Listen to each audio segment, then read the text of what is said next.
Fascicule C09, présentation sur la logique floue, partie 2. Donc là, maintenant, ce qu'on va voir, c'est euh, les différentes subtilités par rapport à l'implémentation d'un système flou. Donc la phosification, comment ça marche, la création des règles de décision, puis ensuite la déphosification. Bon, donc on va rentrer là-dedans tranquillement. Donc la première chose, ça se fait en 3 étapes, développer un système flou. Donc la première chose, c'est de définir les variables linguistiques, les entrées et les sorties. Ensuite de ça, on développe les termes linguistiques avec des fonctions d'appartenance. Donc pour chaque variable linguistique, il va y avoir plusieurs termes linguistiques. Puis chacun des termes va avoir des fonctions d'appartenance différentes. Ensuite de ça, on crée les règles. Puis évidemment, les règles vont être mises en relation avec ces variables linguistiques-là par la suite. Donc la phosification, pour faire la phosification, ça prend des variables linguistiques. Donc ce qui correspond, comme on a vu, à des catégories qualitatives. Donc on reprend quelque chose de quantitatif avec un chiffre, puis on le rend qualitatif, ce qui veut dire avec des mots. Permettant de classer la valeur de l'entrée qui est lue ou la sortie, parce que la sortie aussi, il va avoir une variable linguistique. La sortie, avant qu'elle devienne une valeur numérique, crisp, elle doit être qualitative. Donc, ça veut dire, par exemple, je dois mettre plus de puissance ou peu de puissance. Donc, je suis qualitatif, je ne suis pas quantitatif, je ne dis pas un chiffre, je ne veux pas avoir 62% de puissance. Non, non. C'est vraiment, donc au départ, des variables qualitatives avec des mots. On utilise habituellement un nombre impair. Bon, ça dépend toujours de l'application. Pourquoi un nombre impair? C'est qu'il y a toujours un centre, ou souvent un centre. Donc, où est-ce que justement il ne se passe rien? En asservissement, on va avoir, par exemple, quand on est sur la valeur qu'on cherche, sur la consigne, il va y avoir une catégorie qui est associée à ça. Puis de chaque côté de cette variable-là, de ce terme linguistique-là, je devrais dire plutôt, il va y avoir un nombre pair de chaque côté. Donc, s'il y a un nombre pair de chaque côté du terme linguistique, ça veut dire qu'en ajoutant le terme linguistique central, ça fait un nombre impair. Donc, c'est pour ça qu'on va souvent avoir 3, 5, 7 termes répartis également. Pas nécessairement également, par contre, légalement, oui, la plupart du temps, mais pas toujours, le long de la plage de valeurs permise par la variable floue. Donc, on va voir ça plus tard, un peu plus bas. Donc, 2 exemples ici. Les variables linguistiques pour un asservissement de température. Donc, c'est mon exemple de départ.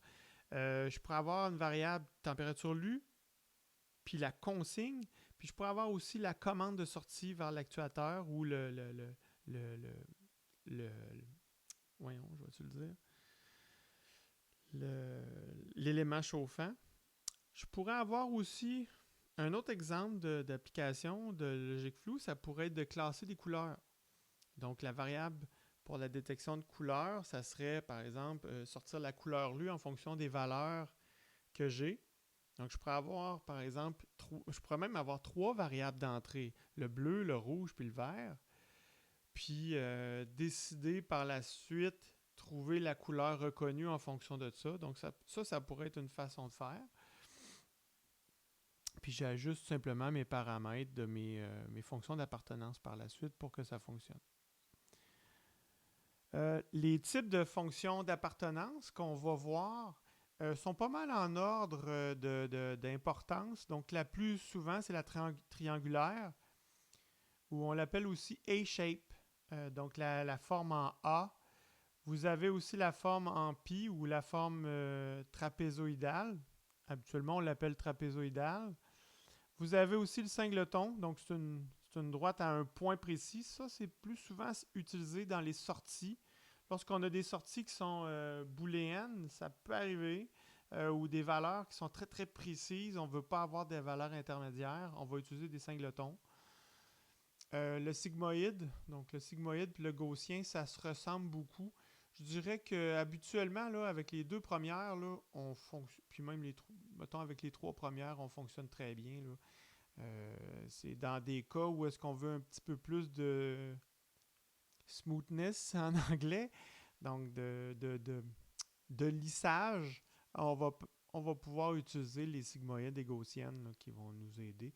Ça va dépendre beaucoup de la nature des variables, en fait. Donc, la fonction triangulaire, elle a quelque chose de particulier, c'est qu'en fait, elle a 3 points. Le point de départ, le point central, puis qui n'est pas nécessairement le centre. Hein, il peut être déplacé un petit peu, il peut être déporté. Donc, le triangle peut être un triangle rectangle même. Donc, il dépasse jamais, par contre, les valeurs limites. Donc, ici, on a 4 et 6. Donc, le centre ici, ou le point maximal, ne peut pas, en fait, dépasser la limite minimale et la limite maximale, qui est 4 et 6. Donc, ici, on a un exemple de triangle utilisé pour la position en X d'un véhicule, en mètres. Donc, en fonction de sa position, il va avoir plusieurs fonctions d'appartenance. Ici, ben, c'est parce qu'on a tout simplement 10 et 0 mètres. Donc, la distance qu'on cherche, la consigne, si on veut, c'est d'être au centre. Et ben, ça, c'est justement la fonction d'appartenance centrale. C'est pour ça qu'on a le centre ici. Un autre exemple, c'est la trapézoïdale. Donc, elle est caractérisée par 4 points. Donc, le point de départ, les 2 points sommets qui nous permet d'avoir le maximal, puis le point le plus élevé qui nous permet d'avoir un trapèze à 4 côtés. Vous avez le singleton. Donc, le singleton, ben, c'est un Dirac ou une impulsion, si on veut, ou un signal de un trait. Ou est-ce que tout est zéro, sauf à un point précis où est-ce que là, tu as 100%. Donc, ça, on verra si on en a besoin. D'ailleurs, vous verrez que je ne montre pas les autres parce que les autres, ben, c'est le même principe, sauf que l'équation est beaucoup plus complexe. C'est une fonction mathématique, une sigmoïde, c'est une fonction mathématique. Puis, même chose pour la gaussienne. Mais en tout cas, jusqu'à maintenant, moi, je n'ai pas eu à les utiliser dans les exemples qu'on fait. Donc, si vous voulez les utiliser, je n'ai pas de problème avec ça parce que de toute façon, LabVIEW va vous permettre de le faire. La création des règles de décision maintenant. Ça, c'est la partie la plus touchée, c'est vraiment ça ici. Il faut vraiment bien comprendre ce que c'est, là. Donc, les règles, c'est sous la forme si, alors. Si j'ai telle fonction d'appartenance, alors je veux telle affaire. Donc, c'est la relation qu'on va définir entre plusieurs entrées floues. Donc, habituellement, il n'y en a pas juste une entrée floue. Habituellement, il y en a au moins 2. Pas toujours. Si on fait l'équivalent d'un asservissement qu'on pourrait faire avec un PD, on pourrait avoir une seule entrée qui serait l'erreur. Donc, si l'erreur est élevée, ben, je sors plus de puissance ou je coupe vraiment plus de puissance. C'est élevé plus positive ou négative. Donc, tout dépendant. Fait que je pourrais avoir une seule fonction d'appartenance, une seule entrée, une seule entrée linguistique, variable linguistique à l'entrée, si je fais un PID, si je remplace un PID par un système flou. Évidemment, habituellement, quand on peut le faire avec un PID, c'est tellement bien documenté, on va le faire avec un PID. Mais si habituellement, quand on utilise les systèmes flous, c'est parce que le PID est vraiment inutilisable ou très, très, très complexe. Alors, la logique floue devient très, très utile. Là, vous allez me dire, c'est quoi un PID? Ça va vous être montré en positionnement. Je ne vois pas ça avec vous dans le cours d'automatisation. Donc, la logique floue, les règles de logique floue, les règles mettent en relation les différentes entrées, puis nous permettent de définir par la suite quelles seront les règles de sortie par la suite avec le alors. Par exemple, un système à 2 variables d'entrée de 3 termes linguistiques, il y aurait 3 par 3. Ça veut dire que, en fait, si vous avez 2 variables d'entrée, c'est comme si vous aviez un tableau de 2 dimensions. Si vous avez 3 variables d'entrée, vous avez un cube. Vous avez comme un tableau de 3 dimensions. Chacune des variables d'entrée rajoute une dimension. Évidemment, ce qu'il nous conseille de faire lorsqu'on génère des systèmes flous, c'est de subdiviser toujours par 2. Donc, on subdivise toujours par 2 variables d'entrée. Même si on en a plus, on fonctionne 2 par 2. C'est plus simple. Donc, dans notre cas, on verra plus tard. Mais là, pour l'instant, on garde un simple cas à 2 par 2. Ce qui veut dire que si on a, par exemple, une consigne de température, c'est un bel exemple, une consigne de température puis une variable de température lue, ben ça va nous donner, si on a chacune 3 possibilités, ben la rencontre de ces 3 possibilités de chaque côté nous donne un tableau de 3 par 3. Donc, ça donne 9 possibilités de règles possibles au maximum. Okay? Donc, c'est ça qu'on dit ici. Donc, une base de règles comprenant au moins une règle active pour chaque combinaison. Donc, si, mettons, j'ai 9 règles précisément, ça veut dire que ma base de règles, elle est complète. Elle n'est pas tronquée. Habituellement, on n'a pas besoin de toutes les faire. Il y a des règles, des fois, qui n'ont pas d'utilité. Vous allez voir éventuellement quand on fera des exemples. Là, il y a des règles qui n'ont pas d'utilité ou qui sont très qui vont simplement s'englober en plusieurs. On va pouvoir faire des groupes de règles. Donc, si par exemple la température est plus grande que telle valeur, mettons entre une température faible et une température élevée, je peux avoir par exemple température très élevée et température moyenne. Ben, ces deux règles-là peuvent peut-être dire sors la puissance, sors 0, sors pas de puissance du tout, chauffe pas. Ben, ça peut arriver. Ça veut dire que là, je viens de jumeler 2 règles en une. Donc, ça simplifie. Donc, ma base n'est pas complète. Mais c'est juste de la terminologie ici, là. Si toutes les combinaisons des termes ne sont pas couverts par votre base de règles, vous devez définir une règle par défaut. Donc, si justement je fais du jumelage de règles, ben, ça me prend des règles par défaut justement pour... Et ça va me permettre de simplifier justement ma base de règles pour ne pas à avoir toutes les combinaisons possibles. Ça simplifie. Voici un exemple ici de tableau où est-ce que les règles vont être évaluées. Chacune des cases du tableau est une règle. Donc, vous avez une des variables d'entrée, la position d'un véhicule sur un écran. Donc, ça, c'est un exemple à view. Vous pouvez le trouver dans les exemples là, de Logic Flow. C'est l'exemple avec le véhicule qui va se parquer dans un garage, si vous faites une recherche. Donc, vous avez 5 termes linguistiques pour la position en X, puis vous avez 1, 2, 3, 4, 5, 6, 7 termes linguistiques pour la variable d'entrée de l'orientation en angle. Donc, ce qui fait que vous avez 5 par 7 possibilités de règles. Si vous regardez ici, vous avez négatif, médium, négatif, médium. Vous avez 2 règles qui sont exactement la même sortie. Donc ça peut vous permettre de simplifier vos règles. Mais il y a quand même une règle pour chacun. Donc ça, ce qu'il y a dans la case, c'est la rencontre entre 2 entrées, 2 règles d'entrée. Pas 2 règles, mais 2 variables d'entrée. Vous avez les 2 termes linguistiques left puis left center. Donc left center, c'est un terme linguistique de la variable véhicule position. Puis left tout court, c'est le terme linguistique pour l'orientation. Et quand vous avez ces deux-là, ben la sortie, ça aura le terme linguistique negative small. Donc, on voit que c'est vraiment un tableau dans lequel je vais...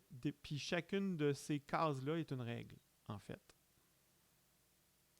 Fait qu'il faut vraiment voir ça comme un tableau. Puis on va le voir dans la view, là, on va pouvoir montrer le tableau avec la valeur de sortie du tableau avec la pondération. Chacune de ces cases-là va avoir une pondération. Donc, c'est ce qui est expliqué ici. Là. Chaque colonne ou ligne représente un antécédent. Un antécédent, c'est l'entrée. Si left center and left vehicle orientation is left, then the output is negative small. Vous comprenez ce que je veux dire? Donc, si, alors. Donc, l'antécédent, c'est si. Le alors, c'est le conséquent, la conséquence de. Donc, on a l'exemple justement de ce qui est sélectionné ici. Là.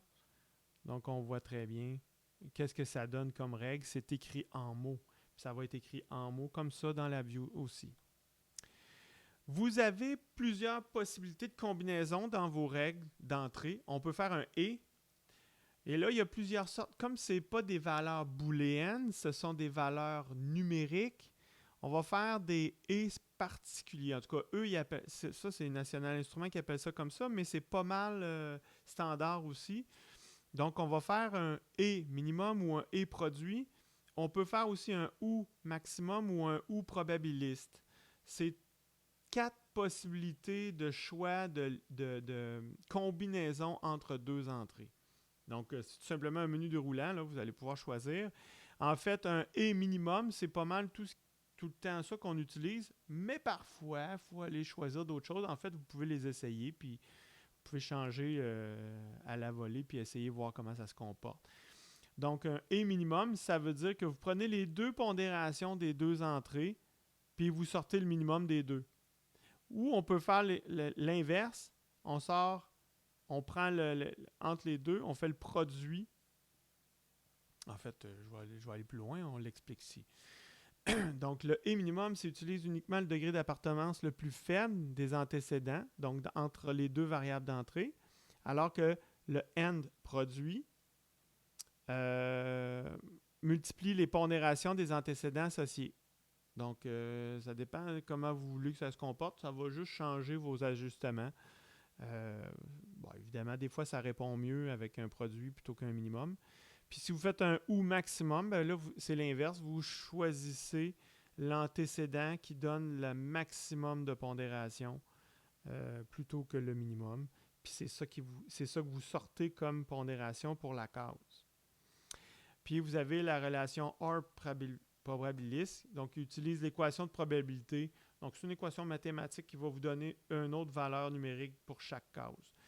Donc, c'est juste une question d'utilisation de valeurs. Je sais que ce n'est pas facile à comprendre là, pour la première fois, surtout en texte comme ça. C'est pour ça que je fais une vidéo. Ça va vous permettre de le réécouter. Puis, vous allez faire l'exemple dans le lab, puis je vais vous partir d'avance un peu. Donc, si vous avez, par exemple, l'exemple ici, vous avez... une fois que vous avez défini les règles, ce qu'on veut faire, c'est aller chercher la pondération pour chacune des règles, parce que chaque règle va être activée en même temps. Ce qui veut dire que vous n'aurez pas juste une valeur qui va sortir, mais plusieurs. Donc, par exemple, ici, le véhicule, il va être dans plusieurs valeurs, il va appartenir à plusieurs valeurs en même temps. Plusieurs fonctions d'appartenance en même temps. Donc, si par exemple, le véhicule position X est center avec un degré d'appartenance de 0.8 et que le véhicule orientation is left up avec un degré d'appartenance de 0.8 puis qu'on utilise un N minimum, ben vous voyez bien que là, les deux sont pareils. Excusez, je me suis fourré. Donc, le degré d'appartenance est de 0.8, alors que lui ici est un degré d'appartenance de 1. Ben, avec un N minimum, ce que ça va nous sortir, c'est 0.8. C'est le minimum. Si on fait l'autre règle à côté, parce que ça se peut très bien qu'on appartienne à deux règles, l'autre règle en plus qui va être active, vous avez le right center qui va être à 0.1 avec le left up qui est à 1, ce qui nous donne un degré d'appartenance ici de 0.1. Donc, vous avez deux cases, une à 0.8 puis une à 0.1. Et ça va vous donner... C'est comme si vous aviez... Là, c'est plate, parce que je ne peux pas vous montrer en même temps, mais c'est comme si vous aviez deux cases avec des intensités différentes, mais ils sont une à côté de l'autre. habituellement, les cases qui sont actives qui ont un degré d'appartenance avec une pondération autre que 0, habituellement, sont une à côté de l'autre. Ben, sont nécessairement une à côté de l'autre parce que vous allez voir plus tard pourquoi. Et ensuite de ça, on prend ces valeurs-là puis on fait un calcul avec la déphasification qu'on va voir plus tard. Donc, voici. Donc, vous avez ce tableau-là. Donc, dans ce cas ici, on a 0.8. Dans ce cas ici, on a 0.1. C'est comme si, en fait, imaginez que mon curseur, c'est un point qui se déplace sur ce tableau-là. Fait que plus je suis proche, là, c'est comme si j'étais ici. Je ne suis pas centré. Je suis un peu plus ici. Donc, un petit peu décentré dans la case. Donc, je m'approche de cette case-là, mais je ne suis pas directement dedans. Donc, j'étais à 0.1 du centre. Alors qu'ici, j'étais à 0.8 du centre, si on veut. Donc, c'est comme ça qu'on fait un transfert. En se déplaçant comme ça, si je me déplace, la pondération augmente vers le centre alors qu'elle diminue du right center. Si je me déplaçais dans ce sens-là, ben, j'aurais le up qui augmenterait puis le left up qui descendrait. Donc, c'est un peu ça qu'on fait. Ça nous permet d'y aller de façon non quantitative, mais vous voyez qu'il y a quand même des maths qui se font à travers ça. Ensuite de ça, donc il est important de savoir que vous pouvez diminuer l'implication. Ah, ça c'est moins important. Moi, je ne touche pas à ça. En tout cas, c'est vraiment de l'ajustement fin. Vous pouvez laisser tomber cette note-là. Je la mets là, mais la view vous permet de jouer sur une autre pondération, baisser la pondération globale. J'aime autant que vous ne jouez pas avec ça. Pour ce qui est de la déphasification, donc là, en fait, je vais faire une autre vidéo avec ça. Fait qu'on va se laisser ici, puis je vais arrêter la vidéo, puis comme ça va vous permettre de réécouter. Bye, à tantôt.